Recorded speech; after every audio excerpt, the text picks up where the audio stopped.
Good morning. It's good to be with you for the devotional this morning. You know, we live in a world today that seems to be crying out for love with the challenges we have, the COVID-19 and the recent tragic death of George Floyd.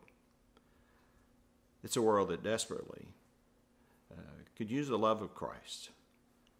And so how can we go about doing our part in this situation?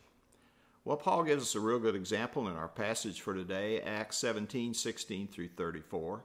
And I'm not going to read the whole passage to you. It's rather long, but I hope you'll have a chance to look at it. But Paul is in Athens in Greece, and he's gone to the synagogue and been talking about God and what God has done in Jesus Christ. And then some of the Stoics and Epicureans in Greece, you know, these folks love to talk about these kind of things, overheard this, and they invite him to the Areopagus to talk to them about it. And so he goes. And I'm going to get into the details of how he makes his speech, his presentation, and how it might help us do the same. But first of all, you know, when I was a pilot, instructor pilot, and we were always taught to debrief a student after a training ride to be sure and point out right away the positive things that the student did. And you really flew the airplane well. You knew what you were doing. It was a pleasure watching you perform today. That set up a rapport with that student.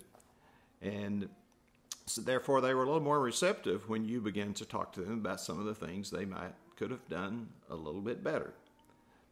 You might have thought about putting the landing gear down before you landed. That never happened, but you know, you get the point. And the same thing with raising your children. You know, it's easy to point out the bad things they're doing. Stop doing this. You don't do that.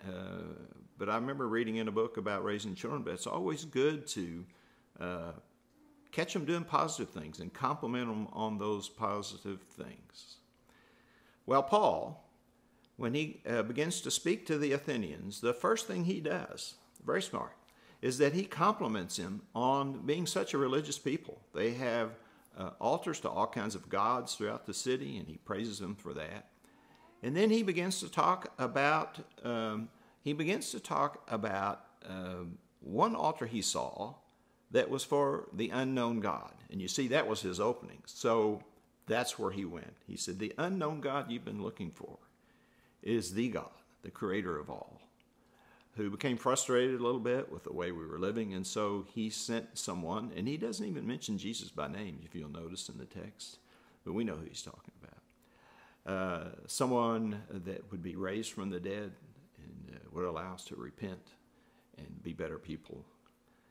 And that's the way Paul begins to move into the discussion with them in his speech with him. Well, you know, there's the lesson there for us. When we have the opportunity to visit with someone, we can very easily start that conversation with a positive comment if we have the opportunity to visit with them about Christ in the church. You know, you're such fine people. You would just really be a positive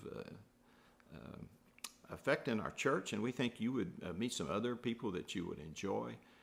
So that opportunity to establish some rapport by complimenting someone on how good a person they are. And that would allow us then to have that rapport established that we could use to, in all great faith, to wish that they would come and be a part of our faith community, following in the footsteps of the carpenter from Nazareth.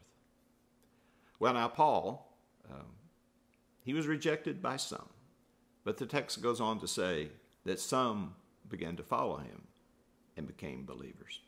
And that is exactly what we would hope would happen. You see, we just bring the message. God does the conversion.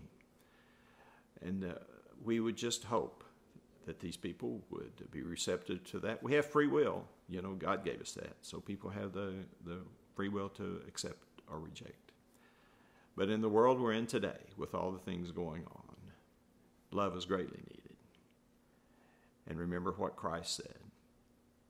They will know you're my disciples by your love for one another. Great being with you today. Hope you have a great day and a great weekend.